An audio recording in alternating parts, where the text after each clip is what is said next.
అతి భారీ వర్షాల దృష్ట్యా ప్రజలు అధికారులు అప్రమత్తంగా ఉండాలని బాన్సువాడ ఎమ్మెల్యే రాష్ట్ర వ్యవసాయ శాఖ సలహాదారులు పోచారం శ్రీనివాసరెడ్డి సూచించారు. బాన్సువాడ క్యాంపు కార్యాలయంలో రాష్ట్ర అగ్రో ఇండస్ట్రీస్ చైర్మన్ కాసుల బాలరాజుతో కలిసి మీడియా సమావేశం ఏర్పాటు చేశారు. వాతావరణ శాఖ 4 రోజుల పాటు నిజామాబాద్ ఉమ్మడి జిల్లాలకు రెడ్ అలర్ట్ ప్రకటించిందని తెలిపారు. అత్యవసరమైతే తప్ప రోడ్లపైకి రాకూడదని ప్రజలను కోరారు. మట్టి గోడలతో నిర్మించిన పురాతన ఇండ్లలోని ప్రజలు సురక్షిత ప్రదేశాలకు చేరుకోవాలన్నారు. అధికారులు తగు జాగ్రత్తలు తీసుకోవాలని కోరారు. నిజాం సాగర్ ప్రాజెక్టుకు ఎగువ నుండి ఇన్ఫ్లో వస్తుందని, త్వరలోనే నిజాం సాగర్ ప్రాజెక్టు నిండుకుండలా మారుతుందని ఆశాభావం వ్యక్తం చేశారు. వచ్చే 4 రోజులు భారీ అతి భారీ వర్షాలు పడతాయని చెప్పేసి చెప్తా ఉంది. పడతనున్నాయి, కళ్ళాలు చూస్తున్నాం.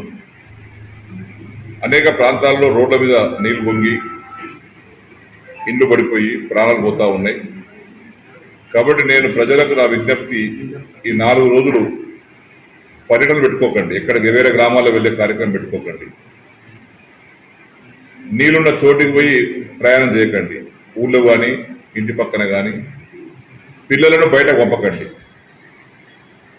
మట్టి గోడలు ఉన్నటువంటి చోట మట్టి గోడల మీద మట్టి గోడల కింద నివసించేటువంటి వ్యక్తులు ప్రస్తుతానికి ఆ మట్టి గోడలు వదిలిపెట్టి వేరే ప్రాంతానికి వేరే ఇంటికి వెళ్ళి తలదాల్చుకోండి. అదేవిధంగా అంటువ్యాధులు ప్రబలకుండా జాగ్రత్త పడండి.